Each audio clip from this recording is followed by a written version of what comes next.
Sebenarnya kita kenalan dulu ya. Iya. Kalau saya itu Ibu Sulis, kami berdelapan, ada rekan-rekan saya yang 8 orang lagi. Itu kami pengurus TPS awalnya, TPSP di tahun 2017. Jadi sudah terjadi 2 pergantian pengurus. Pengen tahu gimana sih pengelolaan di sini gitu Bu, mulai dari sejarahnya sampai sampai produk yang dihasilkan di sini gitu.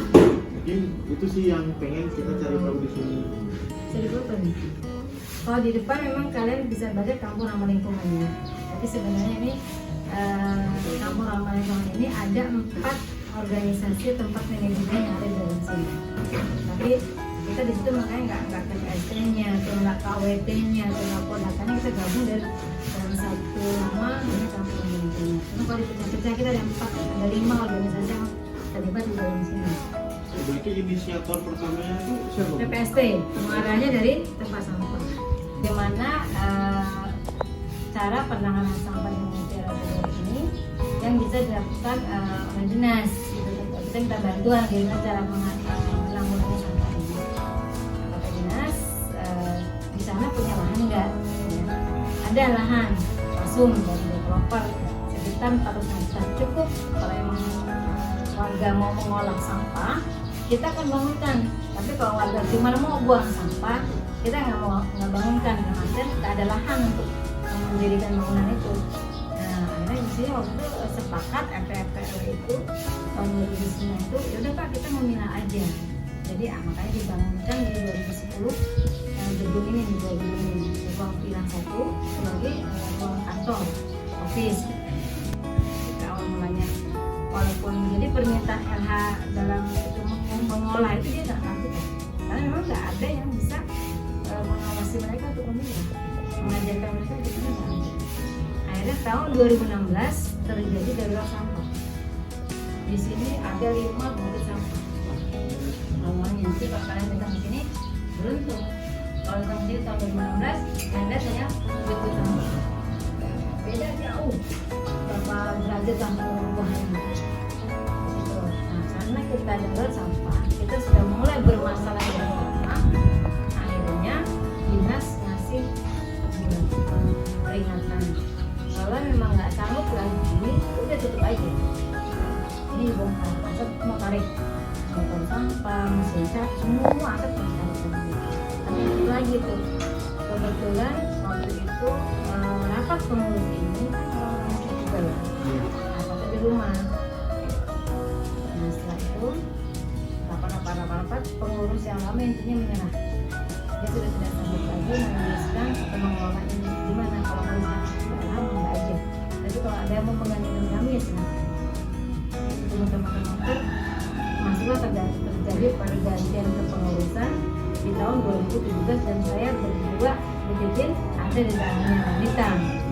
Karena memang semua laki-laki itu kalau terulang lagi gitu kan, harus ada yang masuk, yang 2 orang yang besar ngawasin nih ya kan. Kami wanita berdua di tahun 2017 itu pengurus baru kan, itu tulisannya anak terjadi pergantian pengurus setelah kita darurat sampah.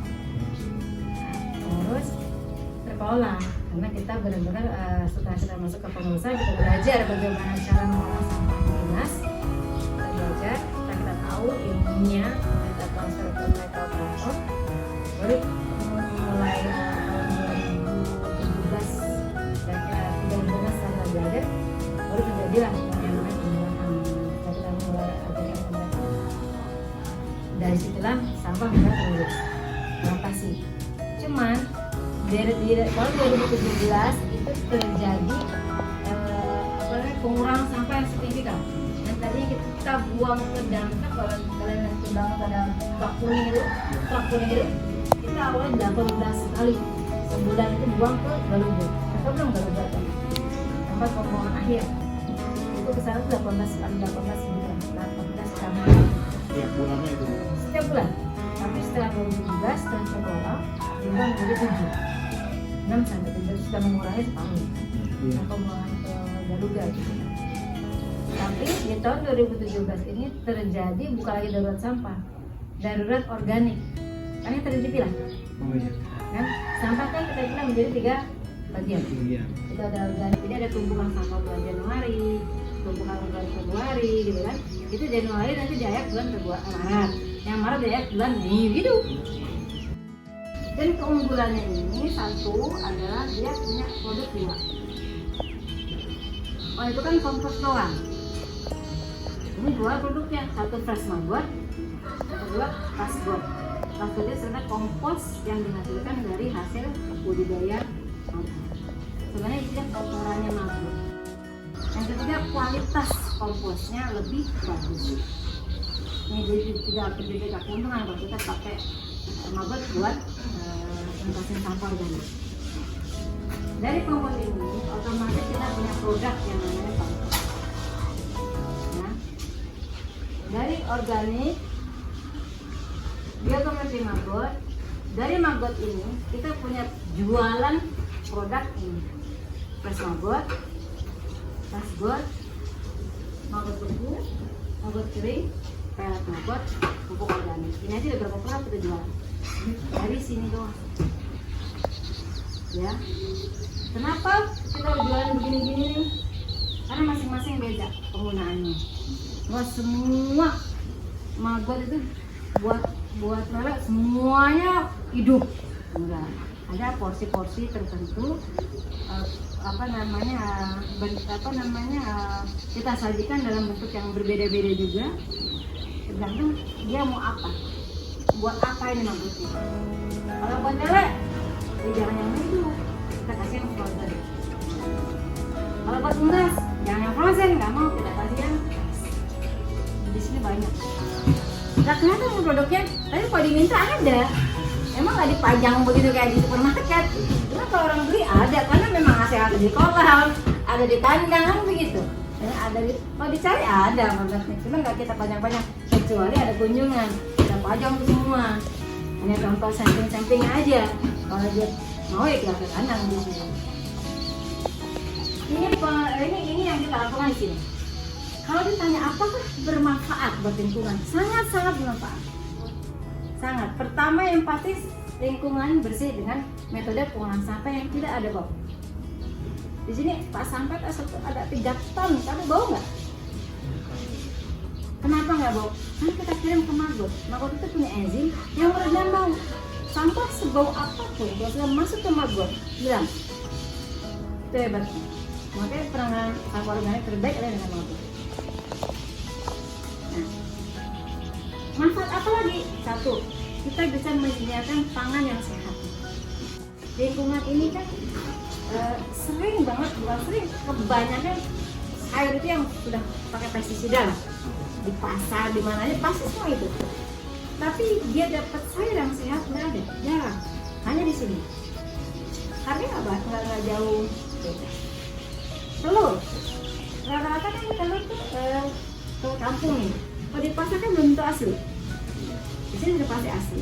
Dan telur apapun itu yang dia makan maggot, itu pasti kadar kolesterolnya turun, omega 3-nya naik. Dan nggak ada telur yang kayak gitu di pasar. Hanya ada di tempat yang ada maggotnya. Kita kasih makan. Kenapa di situ? Makanya ibu sih piara telur ayam kampung, piara telur ayam negeri. Kenapa? Telurnya sehat, atau benar-benar sehat. Gila, penting. Kemudian yang kedua itu manfaat buat sekitar udah pasti ya. Kita mendapat makanan yang sehat buat masyarakat sekitar. Yang kedua, masyarakat sekitar bisa bekerja sama dengan kita untuk meningkatkan ekonominya dia.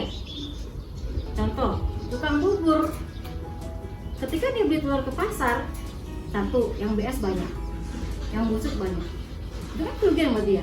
Saat dia beli ke sini, pertama harga murah, fresh. Jadi tukang bubur tuh antri. Bagaimana? Dia kan pasti mau meningkatkan ekonomi dia dong. Kalau kemarin ada kerugian dari dia beli 2 kilo yang busuk 15, kebayang kan itu udah duit kan. Nah, dengan beli fresh ini kepake semua telurnya.